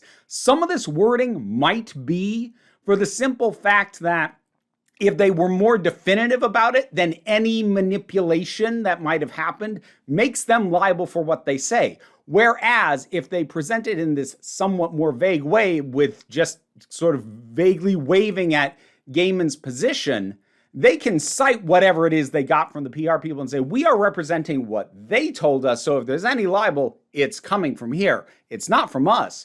We're just reporting on it. They can redirect, they can point it somewhere else after they've already softened it because there are, as I said, almost no direct quotes about Gaiman's position. In the article, it was literally just single words that were put in quotes. And in this, if any of it is direct quotes from either him or his PR, they never present it as if that's what it is. So this whole thing that threw me down this freaking rabbit hole that drove me up the wall. The only things that I can come up with, and I'm not saying it's definitively either one of these, again, I only kind of know what I'm talking about when it comes to liability or whatever else in the UK. But the only things that I could think of were that it was to make it seem more balanced than it actually is as a podcast, to avoid potential issues of libel and or defamation, or possibly both. I cannot overstress the point that if you are presenting something as if you have both sides, you have to say where those sides actually came from.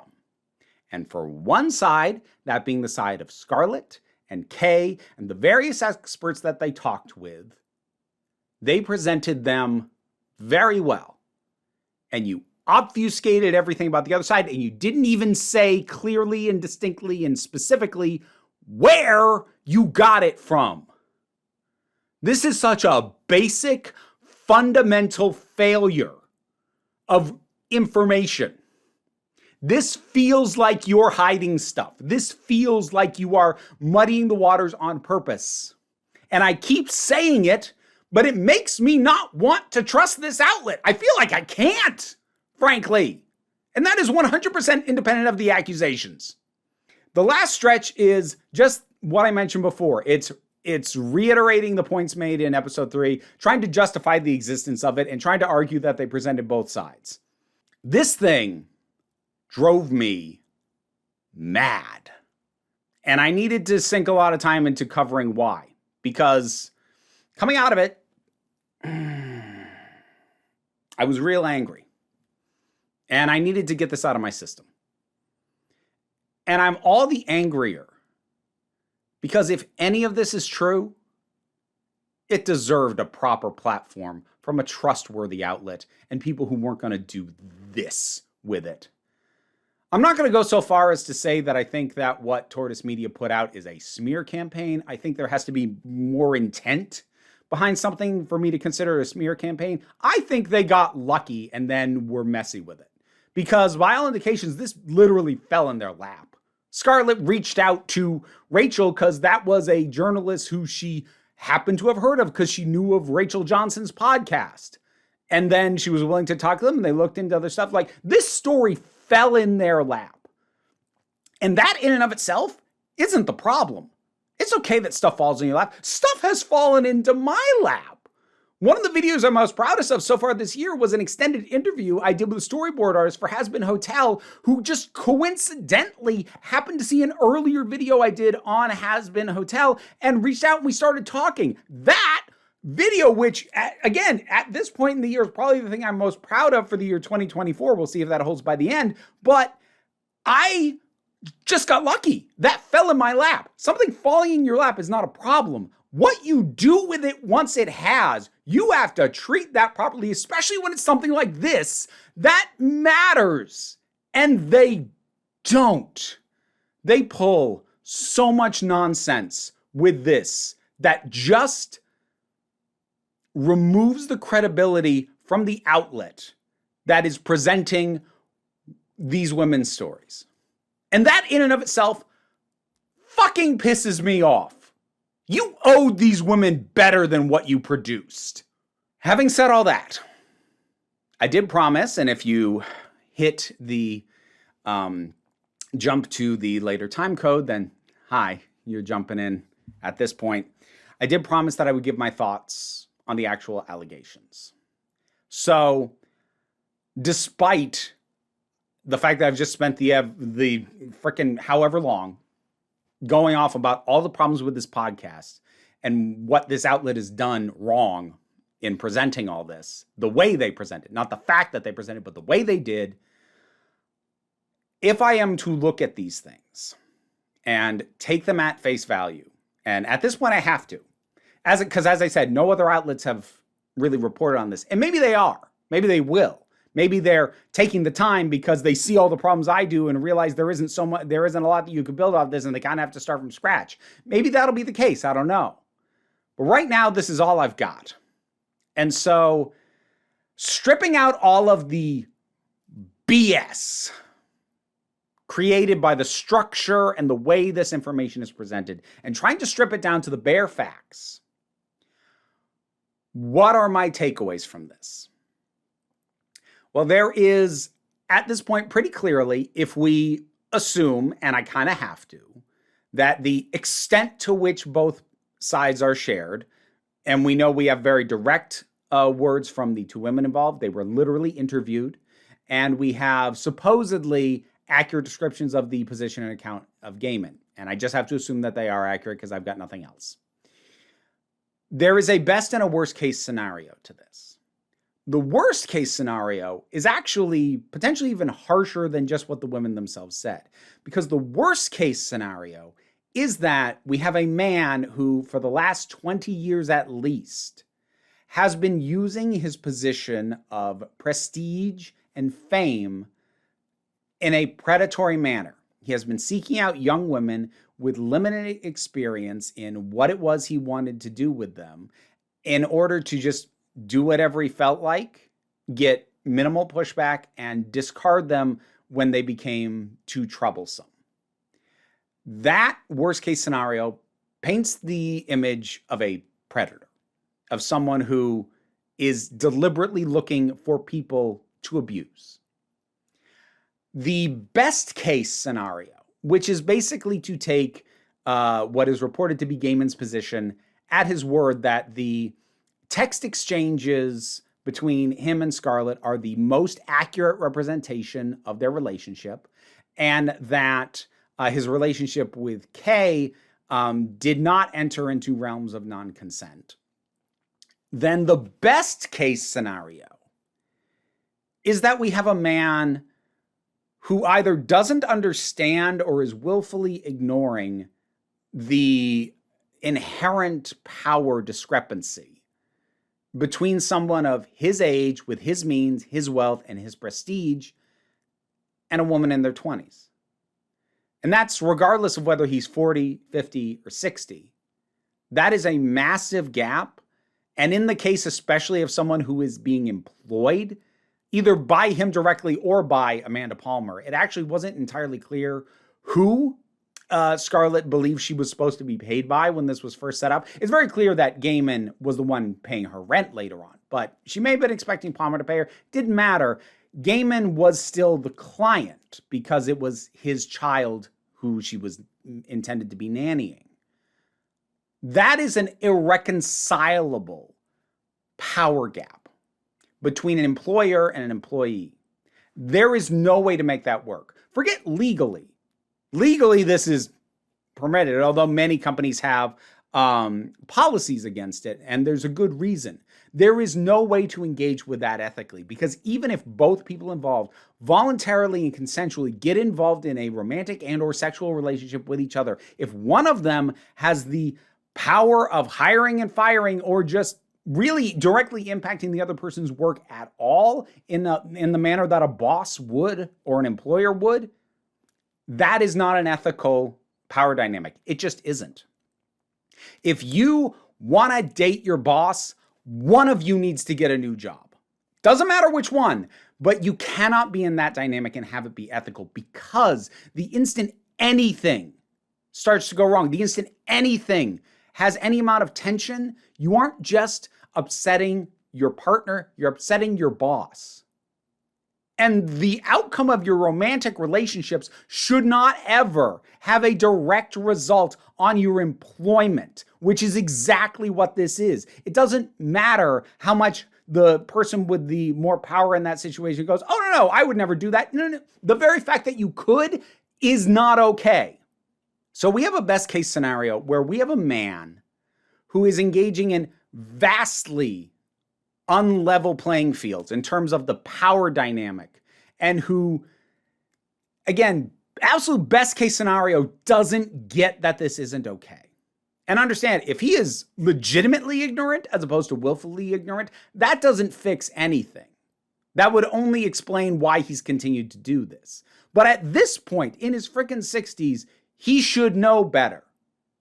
Not to say that it was okay when he was in his 40s, but the fact that this is still happening, and that even the woman who he dated, who had nothing but good things to say about him, was also in her 20s when they started their affair.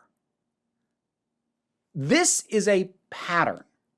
And none of these relationships, the existence of them, is not denied by the accounts that this podcast says Gaiman has given and the position that he holds. So assuming that that reporting is correct, then what is accurate is the fact that these relationships happened. And the only open question is, did non-consensual acts happen within them? And some of this honestly may come down to core societal issues and things that still need to be properly hammered. They're being said more often, but they need to be said more and they need to be said louder. It's not enough to say no means no. No, yes means yes. Nothing means yes other than yes. Just moving forward and waiting for a no is not consent. Consent is when someone says, yes, I would like you to do that. And I don't want to hear any nonsense about how consent isn't sexy or consent ruins the mood. That you can absolutely just go get lost in the woods with that idea. No, you're wrong. If you don't know how to make consent sexy, that's a skill issue, to be blunt about it. If you can't, with someone who you are just meeting, who you should be having really good communication with anyway, if you're going to start to move things into a sexual realm, if you can't make it sexy to go, this is what I'd like to do to you. Would you like that? Well, I'm not going to do it unless you feel that you want me to. You do. Good. Now, when I do that, I'm going to want to do this next. Would you like that? If you can't make that sexy, that's a you problem. I do have to wonder if Gaiman's insistence that everything was consensual is contingent on the fact that he'd never heard a no. That would be kind of the middle ground on this. If both accounts are giving what they believe to be the accurate thing from their experience, then the big hole in the middle that a lot of stuff falls into is they didn't consent, but they didn't say no. Now, that's not true absolutely across the board. I talked in specific about Kay's account of what happened in the UK. And if that is accurate, that's actually going afoul of the law if what she said is what actually happened. Now, I don't know what statutes of limitations are like in the UK for that. This would have been about 20 years ago. So I don't know if any, and like she also never went to the police. She never filed a report. But just broadly speaking, the gap where a lot of stuff, and like this is just the importance of communication, especially with anyone who you are going to have a sexual encounter with. Communication is so important because if he thinks that a lack of a no is consent, then he honestly believes that what happened was all consensual in most of these instances. Again, barring a couple of specifics where it is laid out that, you know, it was said, no, don't. But the vast majority of what was talked about, there wasn't an expression of no. There just also wasn't necessarily an expression of yes. And culturally, US, UK, maybe New Zealand, I don't know. I can't speak. I don't know enough about the culture there. But we got to get so much better at eliminating this idea of no means no. So in my overall assessment, even under the best case scenario, Gaiman still has problems. The absolute best case, most generous interpretation still has him engaging in relationships that are unethical, not illegal, but unethical for him to engage in. And for me, the most open question is whether or not he understands or has ever understood that. And again, whether or not he does not impact the fact that it isn't okay, because it isn't. But it does impact, you know, the whether or not he acted with malice and forethought. Whether he knew what he was doing was not okay. Again, that would not make it acceptable that this happened at all or went on for so long, because he should know better. He should know. The fact that he doesn't, that's for him to sort out why the hell he didn't know that this wasn't okay. But that's the absolute best case scenario. Now, that's still not good. That's still not good. But again, it's worth stressing, this is not strictly a one-person story versus another. The most tangible thing we have are the WhatsApp messages, and those do lean in Gaiman's favor. Assuming all the reporting is accurate, then even stacking the deck in his favor as much as is possible, there's still issues here. Okay. I need to jump in and I just want to pause there for a second because I'm in the process of editing this. And I put a bit of emphasis there on talking about the quote unquote best case scenario. And I know why I did it. I did it trying to make the point that even the most generous reading isn't good for Gaiman, at least certainly not good for the view I had of the man. And I think that's true of a lot of his fans as well. But I want to jump in here because I'm worried that the emphasis that I put on that might give the impression that I believe the best case scenario to be true. And the thing is, right now, I don't know what I believe because I don't trust the outlet. But what I will say is I find it incredibly unlikely that the best case scenario, as I laid it out in this video, is what actually happened. And as I note there, even if it is, that's still not good. And I don't like how I softened it so much like there's still problems. Like, no, he did stuff wrong.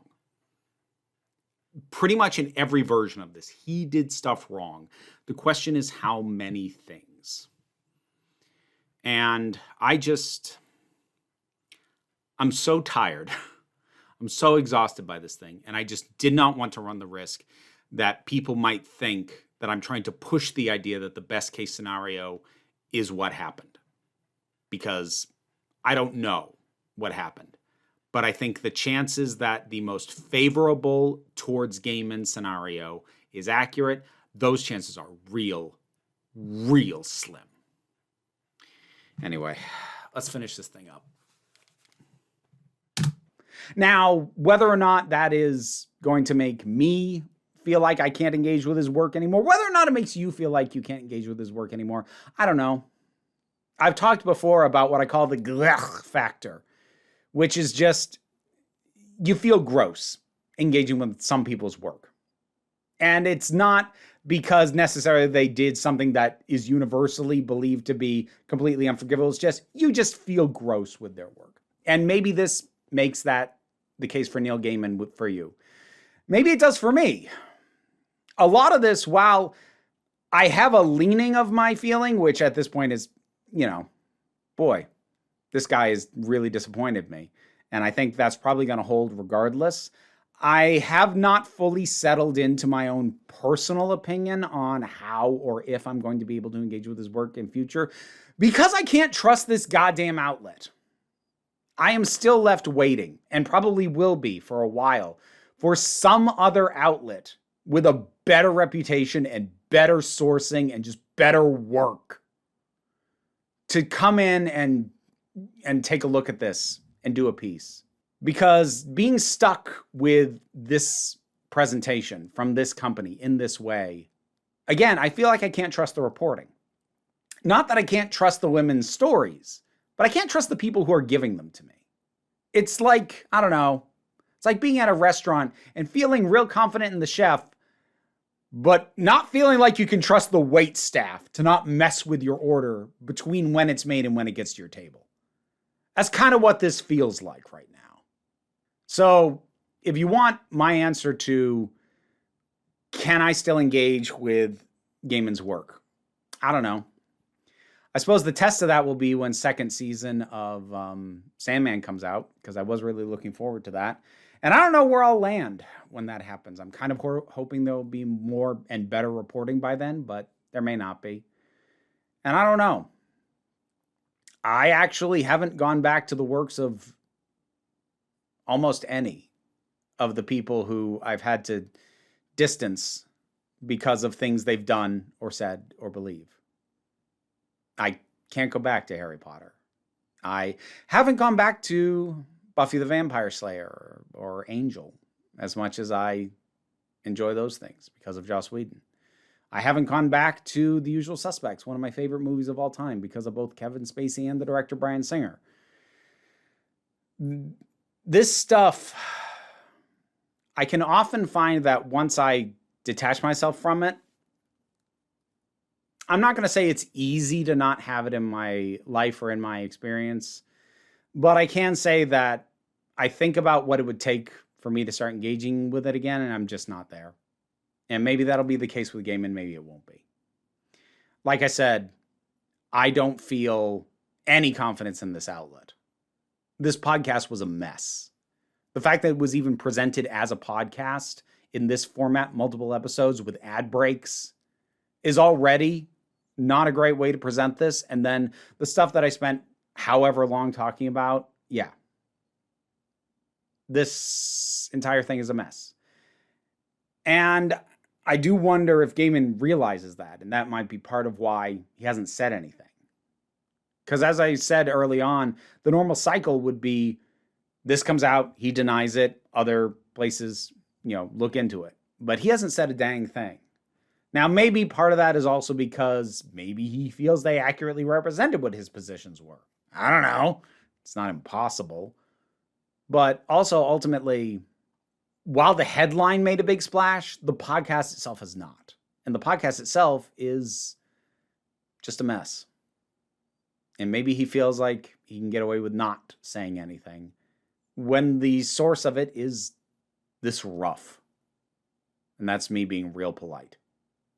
So before I wrap up, I'm going to reiterate one more thing that I have said. And this is mainly for anyone who jumped to the time code and skipped the bulk of this video.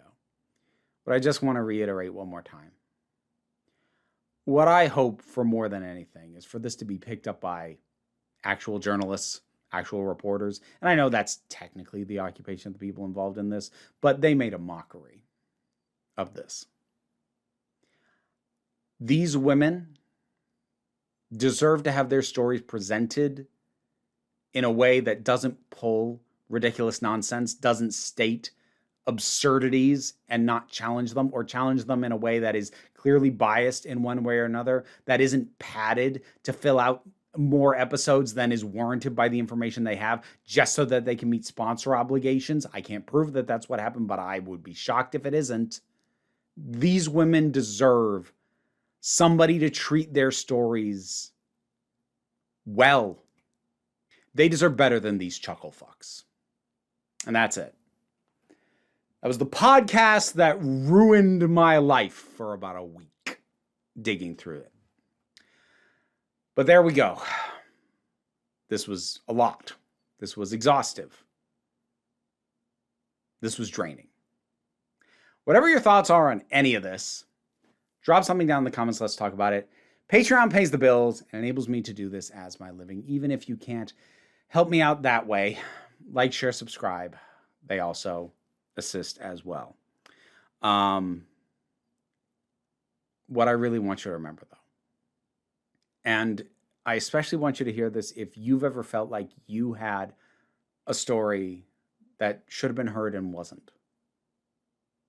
You are beautiful. You are valid. And you are loved. You are the council, and I am just running the meetings. And until next time, this council is adjourned. God damn it, man. And now to thank my highest supporting patrons: Robin Moore, Zumila Fulla, Goddess Elida, Trista Ashley, Oliver B., Melissa Peterson, Tarak, The Thing That Goes Going to the Anime, Gene Foray, Movie Turtle, Ulrich Bogdan, Loki Eris, Linda Walters, Jen, Auntie Kate 808, Becky Sparks, Fernambulax the Poodle, Tracy Scrabbit, Angry Casperol, Dave Hall, White Bearish, Rosalind Bennett, Pal Barabajoggle, Lucy Wood, Dorm Mayhew, and Mary G. Thank you for your support, and consider supporting me as well on Patreon.